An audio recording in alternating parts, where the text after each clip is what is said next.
नमस्ते। इस वीडियो संदेश में आप सभी का स्वागत है। कुछ बच्चे होते हैं जो चीजों को बिना समझे, बिना जाने रट्टू तोता की तरह उसे रट लेते हैं, जिस कारण कई बार उन्हें कई कठिनाइयों का सामना करना पड़ता है। एक इस चीज को हम एक कहानी के माध्यम से जानते हैं। ध्यान से सुनिएगा। एक गांव था। उसे थोड़ी ही दूरी पर एक घना जंगल था। उस जंगल में बहुत सारी जानवर तो रहते थे, साथ ही साथ पक्षी भी रहते थे। और उन पक्षियों को एक शिकारी था जो अक्सर बहुत सारे पक्षियों का शिकार कर कर ले जाता था।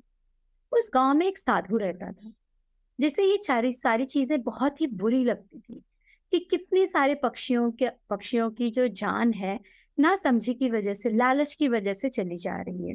तो उसने ये निर्णय लिया कि मैं जो है पक्षियों को सिखाऊंगा कि लालच बुरी बला है। और वो जंगल आया। वो पक्षियों की भाषा जानता था। उसने पक्षियों की भाषा में सिखाना शुरू किया। शिकारी आएगा, जाल बिछाएगा, दाना डालेगा, लालच में मत फंसना, लालच बुरी बला है। क्या सीखा उसने? शिकारी आएगा, दाना डालेगा, जाल बिछाएगा, लालच में मत फंसना, लालच बुरी बला है। ये सभी चिड़ियों ने इसको अच्छी तरीके से याद कर लिया।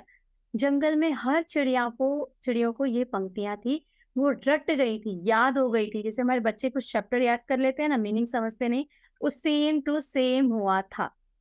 और अचानक से एक दिन सचमुच में शिकारी आया।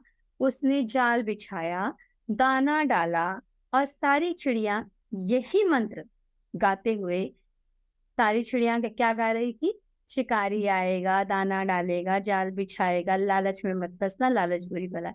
ऐसे गाते हुए वो सारी की सारी उस जाल पर आकर बैठ जाती हैं और फंस जाती हैं।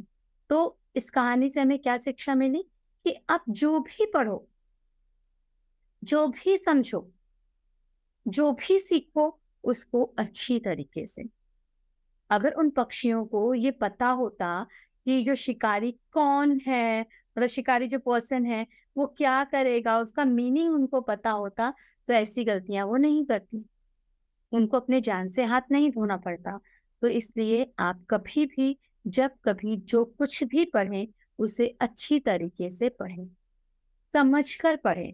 अपने अभिभावक से पूछ लें अगर किसी पंक्ति, किसी लाइन, किसी शब्द का मीनिंग आपको नहीं आ रहा है तो। अन्यथा वो जो चिड़िया है वो कहीं हम न बन जाए।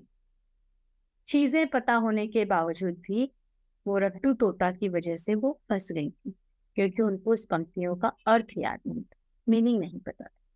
Thank you so much.